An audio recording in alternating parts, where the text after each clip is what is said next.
তোমরা আল্লাহর প্রতি ঈমান আনো। এক নম্বর চুক্তি কার প্রতি ঈমান আনতে হবে? আমার ভাইরা, আল্লাহর প্রতি ঈমান আনা যারা আনবে, এই জমিনে তাদের উপর আল্লাহ তাআলার পক্ষ থেকে পরীক্ষা আসবে, তাদের উপর বিপদ আসবে, জুলুম আসবে। এই পৃথিবীতে যত নবী রাসূল এসেছে, সমস্ত নবী রাসূলদের অপরাধ ছিল একটি। কয়টি? একটি অপরাধ ছিল, অন্য কোনো অপরাধ নাই। একটি অপরাধ, আল্লাহ তাআলা সেই অপরাধটা কোরআনুল কারীমের ভেতরে আল্লাহ তাআলা ঢুকাই দিয়েছেন। আমার ভাইরা, একটি মাত্র অপরাধ, সমস্ত নবীদের অপরাধ ছিল একটি। হযরত আদম আলাইহিস সালাতু ওয়াস সালাম থেকে শুরু করে শেষ নবী পর্যন্ত সমস্ত নবীদের দোষ ছিল একটা। তার মানে আল্লাহর প্রতি ঈমান এনেছে। এই ঈমানটা আনার কারণে তার জাতি গোষ্ঠীরা ওই সব নবী রাসূলদেরকে কষ্ট দিয়েছে। কথা বলেন ঠিক কিনা? সম্মানিত ভাইরা আমার, সমস্ত নবীদের কথা বলতে গেলে দীর্ঘ সময় লাগবে। আল্লাহর প্রতি শুধু ঈমান এনেছিলেন হযরতে ইব্রাহিম আলাইহিস সালাতু ওয়াস সালাম। হযরতে ইব্রাহিম আলাইহিস সালাতু ওয়াস সালাম যখন আল্লাহর প্রতি ঈমান আনলেন, ইব্রাহিম ঈমান আনার পরে আজরের সন্তান আর নমরুদের ছেলেপেলারা তা শুনতে পাইল। ইব্রাহিমের কাছে গিয়ে তারা হট্টগোল শুরু করলো। হট্টগোল যখন শুরু করলো, হযরতে ইব্রাহিম বললেন, তোমরা হট্টগোল করো না, আমাকে বিরক্তি করো না, আমাকে নিয়ে ঠাট্টা বিদ্রোহ করো না। যিনি তোমাদেরকে সৃষ্টি করেছেন, আমাকেও যিনি সৃষ্টি করেছেন, এই কুল কায়নাত যিনি সৃষ্টি করেছেন, ওই তিনার জন্য দাসত্ব গোলামি করো। আল্লাহু আকবার বলুন। হযরত ইব্রাহিম শুধু এই কথাটি বলেছিলেন। এই কথা বলার কারণে হযরত ইব্রাহিমের এই মেসেজটাই, খবরটা নমরুদের কাছে চলে গেল। নমরুদ সেই সময়ের ছিলেন বাদশা। নমরুদের কাছে যখন খবরটা চলে গেল, নমরুদ ইব্রাহিমকে নিয়ে আসতে বললেন। ইব্রাহিমকে নিয়ে আসা হলো। ইব্রাহিমকে যখন নিয়ে আসা হলো, ইব্রাহিমকে বলছে, বাবা তুমি ছোট্ট মানুষ, তুমি অন্য কোন ধর্মের দিকে তুমি অগ্রসর হও না, কারণ আমার ধর্মকে তুমি নস্যাৎ করতে পারো না। কারণ আমাকে যারা প্রভু হিসাবে মানে না, যারা আল্লাহ হিসাবে মানে না, তাদেরকে কিন্তু তুমি মেরে ফেলি। হযরত ইব্রাহিম আলাইহিস সালাতু সালাম বললেন, নমরুদ রে, তুমি নিজেকে খোদা হিসাবে দাবি করো, নিজেকে প্রভু হিসাবে দাবি করো, তাহলে এবার আমার কিছু প্রশ্নের জবাব দাও। যিনি সৃষ্টি করেছেন আসমান জমিন কুল কায়নাত, তিনি সূর্য উত্তোলন করেন পূর্ব দিক থেকে। নমরুদ, তুমি যদি আল্লাহ হও, তুমি যদি প্রভু হিসাবে স্বীকার করো, তাহলে আগামী কাল পশ্চিম থেকে তুমি সূর্য উদয় করবা। ও হতবাক হয়েছে, আর কথা বলে না, কোনো কথা বলে না, অফ হয়ে গেছে। ইব্রাহিমের কাছে নমরুদ হেরে গেল। নমরুদ যখন হেরে গেল, বিশ্ব এবার সকলে ইব্রাহিমের বিপক্ষে লেগে গেল। ইব্রাহিমের বিপক্ষে লাগার জন্য নমরুদ টাকা দিলেন, পয়সা দিলেন, ওয়ার্কার বাড়ালেন। বর্তমান আছে না নাই? বর্তমান ওয়ার্কার আছে। ভোট এসে গেছে, অনেক মানুষ এক কাপ চা পায় না, আর অনেকের টাকার বোঝা বাসায় আছে। আছে না নাই? টাকা যেই দিক, ভোট হলো ওই দিক। আসলে ভোটটা হলো আমানত। সঠিক জায়গায় সঠিক নিয়মে যারা ভোট দেবে না, আল্লাহর আদালতে এই হাতটা কাল কিয়ামতে আটকে যাবে। কথা বলেন। সম্মানিত ভাইয়ের আমার কথা শুনুন। ইব্রাহিম যখন বললেন, এবার তুমি বলো পশ্চিম দিক থেকে সূর্য উত্তোলন করো, আর কোনো কথা কয় না, হেরে গেল।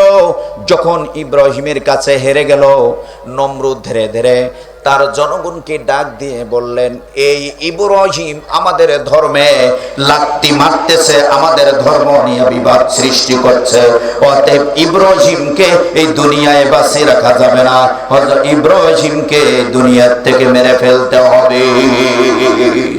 কথা বলেন।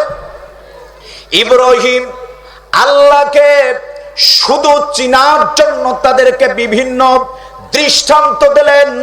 আজও ইব্রাহিমের মতন আমরা ইব্রাহিমের সন্তান হয়ে আমরাও কোরআনুল কারীমের নির্দেশনা, সঠিক নির্দেশনা দেওয়ার কারণে, সঠিক ভূমিকা পালন করার কারণে নমরুদ যেমন ইব্রাহিমকে কষ্ট দিয়েছে, নমরুদের জাতি গোষ্ঠীরাও আজও কিন্তু আলেমদেরকে এরকম নির্যাতন, অপমান, অপদস্থ করে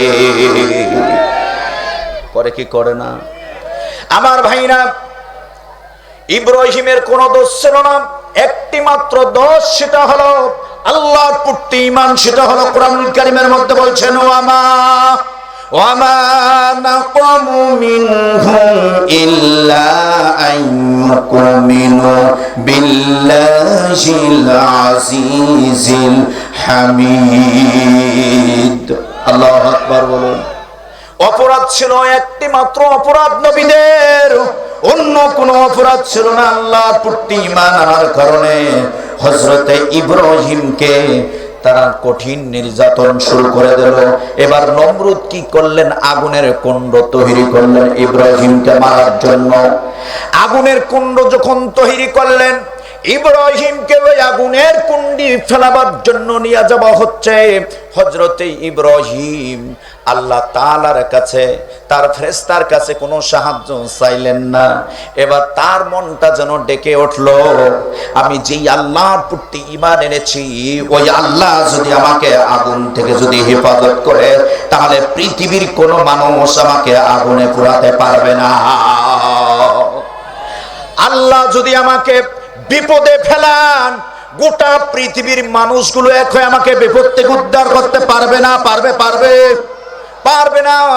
এরকম মনের মধ্যে টেন্ডেন্সি আসার পরে হযরত ইব্রাহিম আলাইহিস সালামকে আগুনের কাছে যখন নিয়ে যাওয়া হলো, এবার আগুনের কাছে নিয়ে যেয়ে নমরুদ ডাক দিয়ে বলছে, ইব্রাহিম তুমি এখনো ঈমান ছেড়ে দাও, তুমি ধর্মের মধ্যে চলে আসো, আমাদের দিকে চলে আসো, তাহলে তোমাকে আমরা ছেড়ে দেব। ইব্রাহিম ডাক দিয়ে বললেন, আমি কোন লালমানাতের ধর্ম আমি মানব না, কোন হিন্দুর পূজা করব না, কোন মূর্তির পূজা করব না, কোন সূর্যের পূজা করব না, চন্দ্রের পূজা করব না, একমাত্র আল্লাহর গোলামি, আল্লাহর দাসত্ব ছাড়া অন্য কাউরে কাছে আমি মাথা নত করব না। হযরত ইব্রাহিম কে নমরুদ ডাক দিয়ে বলল, এখনো বাঁচার উপায় আছে, চিন্তা করো, কোনো চাওয়া থাকলে বলো। বর্তমান প্রেক্ষাপট, গোটা পৃথিবীতে যখন আসামি যখন ফাঁসির কাঠগড়ায় নিয়ে যাওয়া হয়, ওই আসামিকে ডাক দিয়ে বলে, তোমাদের কোনো চাওয়া আছে নাকি, কোনো পাওয়া আছে নাকি?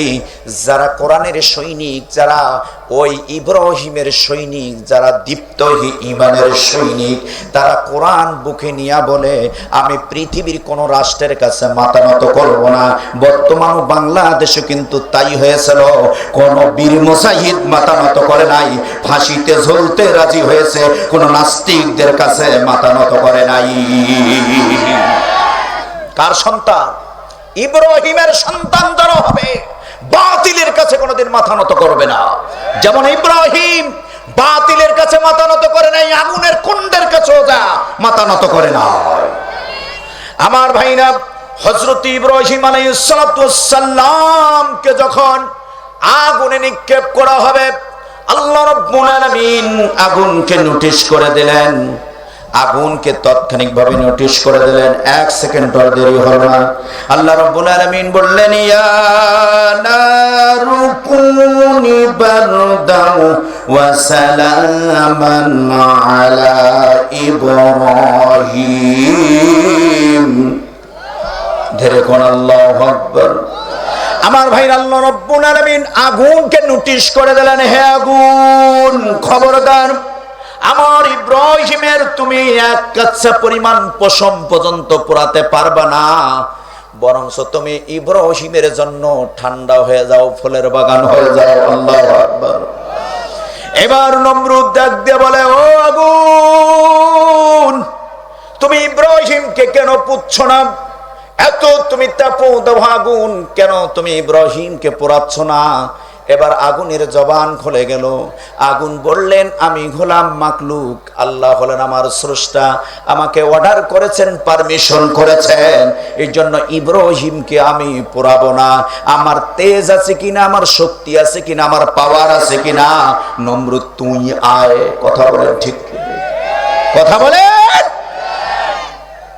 আমার ভাইরা, আজও ইমানদারেরা যদি নারায়ে তাকবীরের হুঙ্কার দেয়, আর ওই যে এইটা বাদ দিয়া তোমরা আছো, এই কথা বলেন, কথা বুঝে, এইটা বাদ দিয়ে আইসে ইমানদারদের সাথে মোকাবেলা।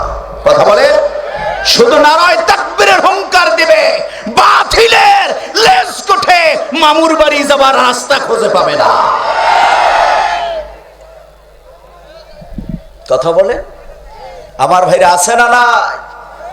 আমার ভাইরা, যে আগুন ইব্রাহিমকে এক কাচ্চা পরিমাণ চুল পর্যন্ত আগুনে পড়ে নাই, সেই ইব্রাহিমের সন্তানেরা যদি আল্লাহর দিন কায়েমের জন্য আল্লাহ তাআলার প্রতি ঈমান আনতে গিয়ে যদি জীবন দিতে হয়, যদি ফাঁসির মঞ্চে ঝুলতে হয়, সব জায়গায় ঝুলতে রাজি হবে। আল্লাহ রব্বুল আলামিন বললেন, ওই ইমানদারদেরকে আমি রব্বুল আলামিন তাদেরকে এমন একটা বোনাস, এমন একটা পাওয়ার আমি আল্লাহ দিয়ে দিব, ওই সব ইমানদারদের জন্য আল্লাহর বোনাসটাকে একটু শুনে নেন। আল্লাহ রব্বুল আলামিন বললেন, ইন্নাল্লাহা মিনাল মুমিনিনা আনফুসাহুম ওয়া আমওয়ালাহুম বিআন্না লাহুমুল জান্নাহ। আল্লাহু আকবার বলুন, আরো জোরে জোরে বলুন, আল্লাহু আকবার। আল্লাহ রাব্বুল আলামিন বললেন, যারা সচ্চা ঈমানদার হবে, ওই ঈমানদারদের প্রতি অটল থাকবে, ওই ইব্রাহিমের সন্তানদের জন্য আমি রব্বুল আলামিন জানমালের বিনিময়ে তাদের কাছে জান্নাত বিক্রি করে দিলাম। আরো জোরে বলুন, আল্লাহু আকবার। আমার ভাইরা, তাহলে আমরা যত কথা বলি না কেন, আমরা যত মানুষকে ইব্রাহিমের সন্তান যত ভালো কথা বলি না কেন, আমরা মানুষকে সোজা পথে ডাকে না কেন, ওই মানুষগুলি হুজুরদের কথা শোনে না, ইব্রাহিমের সন্তানদের কথা শোনে না, ওরা লাল মানাতের ধর্মের কথা শোনে। কথা বলেন ঠিক না? কথা বলেন। আমার ভাইরা, একটা জিন বন্দী হয়েছে এক বাদশার কাছে। কার কাছে? বাদশার কাছে বন্দী হয়েছে। বন্দী হয়ে যাবার পরে ওই জিন একদিন বলতেছে, বাদশা, আমি দীর্ঘদিন তো আপনার গোলামি করলাম, দাসত্ব করলাম, একটু আমাকে ছেড়ে দেন, আমার রাজ্যে একটু চলে যাব। বাদশা বললেন, তাই নাকি? বলে, হ্যাঁ। বলছে, ঠিক আছে, তোমাকে ছেড়ে দেবো, শর্ত হলো একটা। জিন বলল, হাজারো শর্ত মানলাম, কোনদিন না করলাম, আর একটা মাত্র শর্ত। ঠিক আছে বলে বলছেন, এশার নামাজের পরে আমার এই বারান্দায় এই কুকুর বাঁধা থাকবে, এই কুকুরের লেজটা বাঁধা থাকবে, তুমি সারা রাত ব্যাপী তুমি এই কুকুরের লেজ সোজা করবা, ফজরের নামাজের পর তুমি সোজা দেখাবা, তোমাকে আমি ছেড়ে দেব। এখন জিন বললেন, এটা কোনো ব্যাপার, কুকুরের লেজ তো সহজ, সোজা করা সহজ। ঠিক আছে। বাচ্চা বললেন, ঠিক আছে, তোমার কাজ তুমি করো। এখন এই কুকুরের লেজ সোজা করতে গিয়ে জিন ঘি, তেল, মাখন সমস্ত কিছু নিয়ে এসে সারা রাত ব্যাপী মালিশ করছে। সারা রাত ব্যাপী কি করছে? মালিশ করছে। ফজরের নামাজের পর বাদশা বার হয়েছে, জিনকে ডেকে বলছে, দিন দেখ কে কুকুরের লেজ সোজা হয়েছে? কয়, হুজুর কোনো টেনশন নাই, সোজা হয়েছে। এবার বাদশা কুকুরের লেজটা, বাঁধনটা খুলে দিয়েছে, ওই আগের মতন বাঁকা, ওই সারা রাত ঘি মাখন মাখার পরেও ওই আগের মতন বাঁকা। জিন অবাক। বাদশা বললেন, জিন তুমি সারা রাত ঘি মাখন তেল এই লেজে মাখো নাই? বলছেন, স্যার আমি মাখতে মাখতে আমার শরীরটা দেখেন ভেজে গেছে, ঘেমে গেছে, আমি সারা রাত মেখেছি, কিন্তু এই কুকুরের লেজ যে সোজা হলো না, এটা তো আমারও বুঝে আসে না। কথা বলেন, কথা বলেন। আমরা ইব্রাহিমের সন্তানেরা যতই ভালো কথা বলি না কেন, সোজা হওয়ার জন্য এরা উল্টাটা মনে করে, এরা সোজা হয় না, ওই কুকুরের লেজের মতো। কথা বলেন, কথা বলেন। এরা হলো কুকুরের লেজের চাইতে নিকৃষ্ট। এরা কোরআনের কথা বোঝে না। এদের কোরআনের হক কথা বললেই বলে হুজুরেরা রাজনীতি করে। এখানে একটাও রাজনীতির কথা বলছি আমার ভাইরা। তাহলে আল্লাহর প্রতি ঈমান আনলে আল্লাহ রাব্বুল আলামিন পরীক্ষার মধ্যে ফেলাবেন। যেমন হযরতে ইব্রাহিমকে আল্লাহ পরীক্ষায় ফেলেছেন। আজ ওই পৃথিবীর জমিনে আমরা যারা ঈমান এনেছি, নবীদের যেমন কাজগুলো করেছেন, নবিয়ানা কাজগুলো, সেই কাজগুলো জমিনে বাস্তবায়ন করতে গেলে নবীদের উপরে যেমন জুলুম নির্যাতন স্টিমুলার, ঠিক তেমন ভাবে আমাদের উপরও ওরকম জুলুম নির্যাতন আসবে। কথা বলেন ঠিক কিনা আমার ভাইরা? কেমন জুলুম নির্যাতন আসবে? হযরতে বিশ্ব নবী জনাব মুহাম্মদুর রাসূলুল্লাহ সাল্লাল্লাহু আলাইহি ওয়াসাল্লাম ঈমান আনার পরে আল্লাহর দ্বীন, আল্লাহর জমিনে কায়েম করতে গিয়ে হযরতে বিশ্ব নবী জনাব মুহাম্মদুর রাসূলুল্লাহ সাল্লাল্লাহু আলাইহি ওয়াসাল্লামের কোনো দোষ ছিল না। সকলে আলামিন বলতে বলতো বিশ্ব নবীজির শরীরে একটা মুসাবাসি পর্যন্ত পড়তো না। কথা বলেন ঠিক কিনা?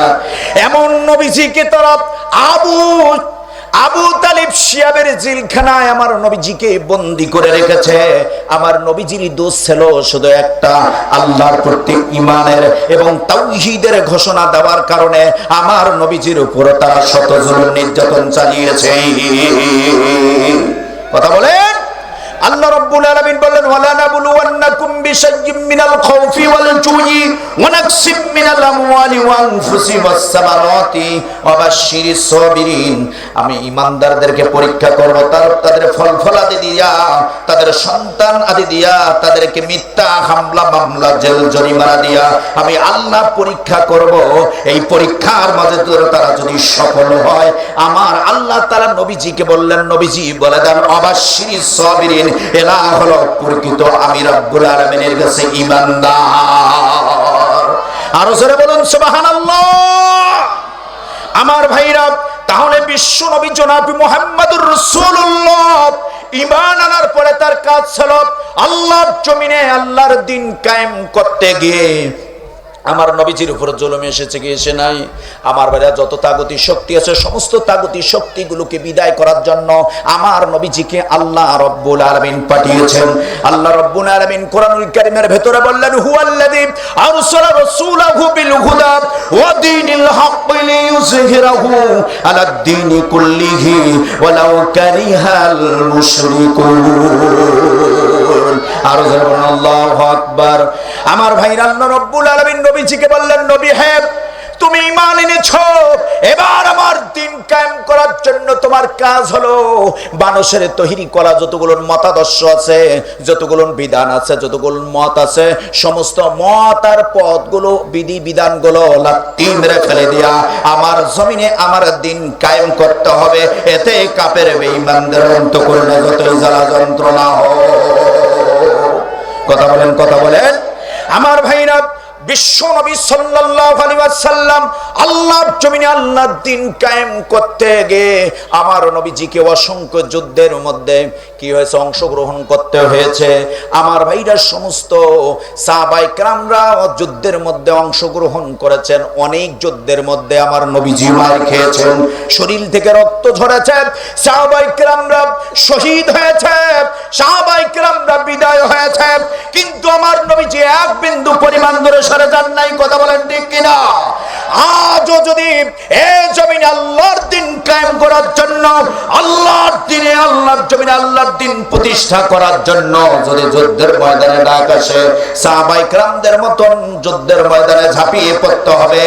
বাতিলের মোকাবেলা করার জন্য যদি আমার ভাইরা ইসলামী আন্দোলনের উপর কর্মকর্তারা যদি ডাক দেয়, বাতিলের মোকাবেলা করার জন্য স্ত্রীর মায়া, সন্তানের মায়া, সব কিছু ছেড়ে দিয়া ওই বাতিলের মোকাবেলা করার করার জন্য, আল্লাহর জমিনে আল্লাহর দ্বীন কায়েম করার জন্য কারা কারা ওই যুদ্ধে নামতে রাজি আছেন? দু হাত তুলে একবার মহামনিবের দরবারে দেখায়। আল্লাহ তুমি কবুল করো, সকলে বলুন আমিন, আরো জোরে বলুন আমিন। আমার ভাইরা, তাহলে আল্লাহ রাব্বুল আলামিনের এক নাম্বার চুক্তি হলো আল্লাহর প্রতি ঈমান আনতে হবে। কার প্রতি ঈমান আনতে হবে? আল্লাহর প্রতি ঈমান আনতে হবে। এবার দুই নাম্বার চুক্তি, আল্লাহর সঙ্গে যদি আমরা আবদ্ধ হতে পারি, আল্লাহর সঙ্গে যদি চুক্তিতে একমত হতে পারি, আল্লাহর সঙ্গে যদি চুক্তি যদি আমাদেরকে আল্লাহ কবুল করে নেয়, সে চুক্তিটা হলো দুই নাম্বার চুক্তি হলো আল্লাহ রাব্বুল আলামিন বললেন ওয়া রাসূলিহি। আল্লাহু আকবার বলুন। তোমরা রাসূলের প্রতি ঈমান আনো। কিসের প্রতি ঈমান আনো? রাসূলের প্রতি ঈমান আনো। তার মানে আমরা বিশ্ব নবীজির প্রতি ঈমান এনেছি। কথা বলেন ঠিক কিনা? ঈমান হলো কয় প্রকার? ঈমান হলো তিন প্রকার। সহজ ভাষায় বলি, অন্তরে বিশ্বাস করা, মুখে প্রকাশ করা, তিন নাম্বার কাজে পরিণত করা। আমি উদাহরণ দিতে গিয়ে মাহফিল দিয়ে উদাহরণ দেই। প্রায় 100 শতাধিক এই সনাতন যুব সমাজ কর্তৃক আয়োজিত, এরা প্রায় দীর্ঘদিন থেকে এই মাহফিলটা সফল করার জন্য অন্তরে অন্তরে, তারপর মুখে মুখে এই কাজ করতে করতে তারা রাত দিন অক্লান্ত পরিশ্রম করে, কেউ কাউরে কাছে টাকা তুলতে গিয়েছে, কেউ ভিক্ষুক পর্যন্ত বলেছে, কেউ বলেছে টাকা তুলে নিয়ে যে রাখায়। আছে কি নাই? এরকম বাজে মন্তব্য করাইয়া লোক আছে না নাই? মাহফিল করে কি হবে, এরাই নামাজ পড়ে না, তাহলে গানের প্যান্ডেলের জন্য টাকা চাইলে ওইটা ভালো হইতো। কথা বলেন ঠিক? কথা বলেন। আমার ভাইরা, এই মাহফিলটার যে সনাতন যুব সমাজের কর্তৃক আয়োজন করতে গিয়ে এই মাহফিলটা আয়োজন করেছে, বুখারী শরীফের হাদিস বলে যায় এই মাহফিলটা হওয়ার কারণে এই এলাকায় 40 দিন পর্যন্ত আল্লাহ সমস্ত কবরের আযাব মাফ করে দেবেন। 40 দিন পর্যন্ত আল্লাহ এই সনাতন সিদ্দিক বাজারের আশেপাশে আল্লাহ 40 দিন কোনো আযাব গজব দেবেন না, শুধু আল্লাহর রহমত দিয়ে আল্লাহ চাদর বর্ষণ করে রেখে দেবেন। আল্লাহু আকবার। কিন্তু আজকে আছে না নাই? আজকে যারা টাকা পয়সা তুলে এই বিশাল বড় মাহফিল যারা উপহার দিল, এটাই হলো প্রকৃত ইমানদার, এটাই হলো প্র্যাকটিক্যাল ইমানদার, এটাই হলো প্র্যাকটিক্যাল ইমানদার। এই ইমানদারকে আল্লাহ কবুল করে নেন। আল্লাহু আকবার বলুন। আমার ভাইরা, বিশ্বনবী সাল্লাল্লাহু আলাইহি ওয়াসাল্লামের প্রতি ঈমান আনতে হবে। ঈমান আনতে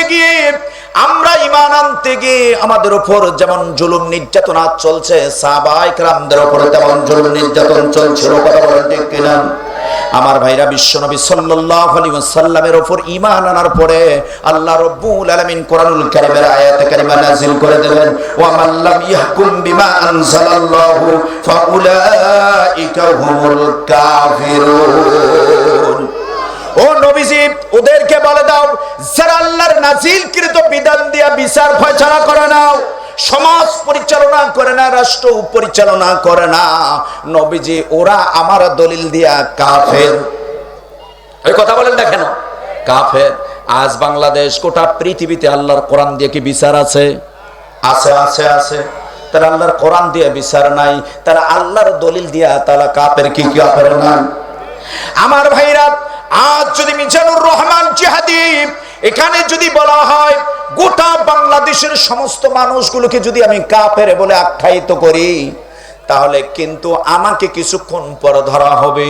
কিন্তু আমি যেদিন আয়াতে কারিমা আমি পড়লাম, ওয়া মান লাম ইয়াহকুম বিমা আনজালাল্লাহু ফাউলাইকা হুমুল কাফিরুন, ওই সমাজে ওই রাষ্ট্রে ইমানদার থাকতে পারে, ওই রাষ্ট্রে মুহাদ্দিস থাকতে পারে, মুহাক্কিক থাকতে পারে, যারা আল্লাহর জমিনে আল্লাহর দ্বীন কায়েম করার জন্য, যারা আল্লাহর জমিনে আল্লাহর কোরআন দিয়ে শাসন পরিচালনা করার জন্য, বিচার পরিচালনা করার জন্য আন্দোলন করবে না, ওরা সহ সকলেই কাফের হয়ে যাবে। তারা সহ কি হয়ে যাবে? কাফের হয়ে যাবে। আমার হুজুরকে আমি বললাম, হুজুর এই আয়াত পড়তে আমরাও তো দেখি এখন কাফের। তখন আমার হুজুর বলল, হুজুর পরে বলল, পরের আয়াতে তুমি একটু খোঁজো।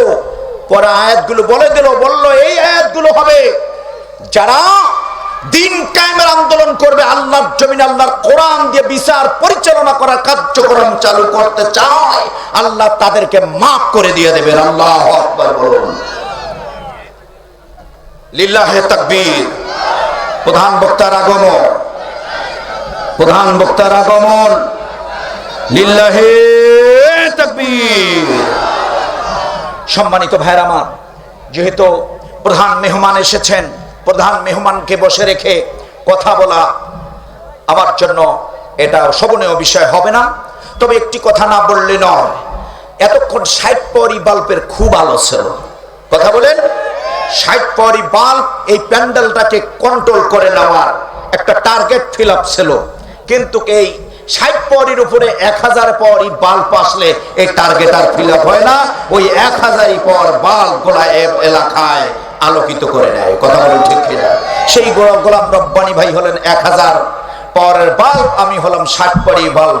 এই বাল্বের আর কাজ নাই। কথা বলেন ঠিক কিনা আমার ভাইরা? তবে আমি আমার আলোচনা এখানেই গুছিয়ে নিচ্ছি।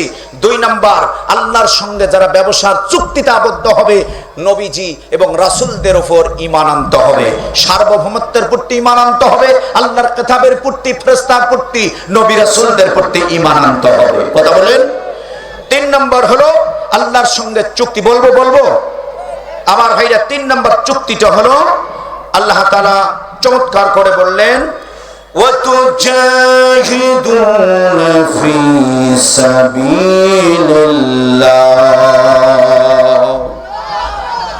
3 নাম্বার চুক্তি হলো তোমরা আল্লাহর পথে সংগ্রাম করো। আল্লাহর পথে কি করো? জিহাদ করো। জিহাদ শব্দটা বললেই অনেকে মনে করছে তরবারির গন্ধ আসে। জিহাদ শব্দের অর্থ হলো চেষ্টা করা, প্রচেষ্টা করা, সাধনা করা। এই মাহফিলটাকে বাস্তবে রূপান্তরিত করার নামই হলো জিহাদ। আল্লাহু আকবার বলুন। একটা ছেলেকে সুশিক্ষিত করার নামই হলো জিহাদ। আমার ভাইরা, তাহলে জিহাদ শব্দের অর্থ ওই তরবারির গন্ধ নয়। জিহাদ শব্দের অর্থ হলো চেষ্টা করা, প্রচেষ্টা করা, সাধনা করা। আল্লাহু আকবার বলুন। আমার ভাইরা, এবার 4 নম্বর চুক্তি আল্লাহ তাআলার কাছে, চুক্তিতে যারা আবদ্ধ হবে, 4 নম্বর চুক্তি হলো বিআমওয়ালিকুম ওয়া আনফুসিকুম। আল্লাহু আকবার বলুন। জান মাল দিয়ে আল্লাহ রাস্তায় সংগ্রাম করবে, জিহাদ করবে। জানও দিতে হবে, মালও দিতে হবে। শুধু আপনি মাল দেবেন না, জান দেবেন তা হবে না। আল্লাহ আগে চেয়েছেন মাল, তারপরে জান। কথা বলেন ঠিক কিনা আমার ভাইরা? 4টি চুক্তিতে যদি কেউ আল্লাহর সঙ্গে যদি আবদ্ধ হয়ে যায়, আল্লাহ রাব্বুল আলামিন বললেন ওই চুক্তিকারীটা হবে আমি রব্বুল আলামিনের কাছে সবচেয়ে প্রিয়। ওই চুক্তিকারীকে আমি আল্লাহ বিশাল বড় একটা অনুদান এবং পাওনা মুনাফা, সেটা হলো জান্নাতুল ফেরদাউস। চিৎকার মেরে বলুন আল্লাহু আকবার। আর জোরে বলুন আল্লাহু আকবার। আল্লাহ রাব্বুল আলামিন বললেন, যালিকুম খায়রুল লাকুম ইন কুনতুম তা'লামুন।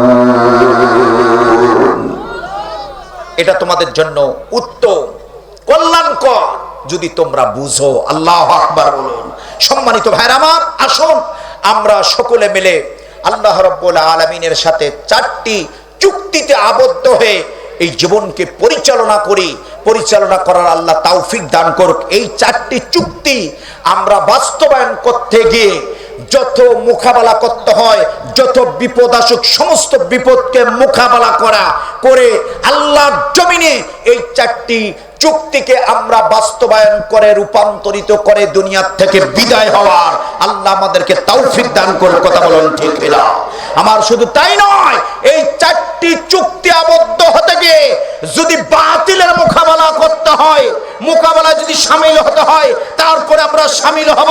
বাতিলের মোকাবেলা করতে গিয়ে যদি জিহাদের ময়দানে নামতে হয়, আমরা নামবো। আগামী দিন হয়তোবা এই কাজটাও করতে হতে পারে। কথা বলুন ঠিক কিনা আমার ভাইরা? এই কাজের জন্য আমাদের সকল মুসলিম মিল্লাতকে ঐক্যবদ্ধ হতে হবে। শুধু পুরুষ না, নারীদেরকে ঐক্যবদ্ধ হয়ে বাতিলের মোকাবেলা করার জন্য, তাগুতকে বিদায় করে দেওয়ার জন্য আমাদেরকে ময়দানে নামতে হবে।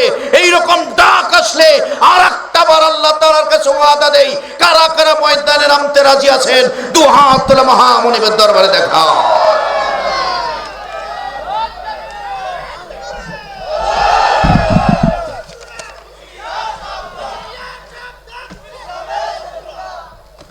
সম্মানিত ভাইরা আমার, যে তাকবীরের স্লোগান, এটা নাস্তিক, ইহুদি, খ্রিস্টানেরা এই তাকবীর শুনলে ওরা মনে মনে হাসবে। তাকবীরের ধারালটা হবে কি জানেন? এই যে লিল্লাহে তাকবীর। ওমর যখন তাকবীর দেন দুই হাত মুঠ করতেন, এই তাকবীর মুঠ দেখে ওই কাফেরেরা বলতো যেভাবে ওমর মুঠ করছে রে, নাকের থতমা থাকবে না। কথা বলেন ঠিক না? তাকবীরের স্লোগান যখন দেব, দুই হাত মুঠ করবে, এই দুই হাত যখন উপরে তুলবো, ওদের হাতে তরবারি থাকতে পারে, বুলেট থাকতে পারে, গুলি থাকতে পারে, এই খালি মুঠ খালি দেখলেই ওরা বলবে বাবারে বাবা, গুলি করতে করতে নাকের বদনাও ফাটিয়ে যেতে পারে। এই কথা বলেন। এরকম তাকবীর দেওয়ার জন্য আমরা প্রস্তুত আছি তো ইনশাআল্লাহ? বাতিলের মোকাবেলা করার জন্য কারা ময়দানে নামবেন আর একবার দেখতে চাই লিল্লাহে তাকবীর। আল্লাহ তুমি কবুল করো। ও আখির দাওয়ানা আলহামদুলিল্লাহি রাব্বিল আলামিন। আসসালামু আলাইকুম ওয়া রাহমাতুল্লাহ। আমার জন্য দোয়া চাই, আমার শারীরিক সুস্থতার জন্য দোয়া চাই, গোলাম রব্বানী ভাইয়ের জন্য দোয়া আছে। আপনাদের কাছে বিদায় নিচ্ছি। ও আখির দাওয়ানা আলহামদুলিল্লাহি রাব্বিল আলামিন। আসসালামু আলাইকুম ওয়া রাহমাতুল্লাহি তাআলা ওয়া বারাকাতুহু।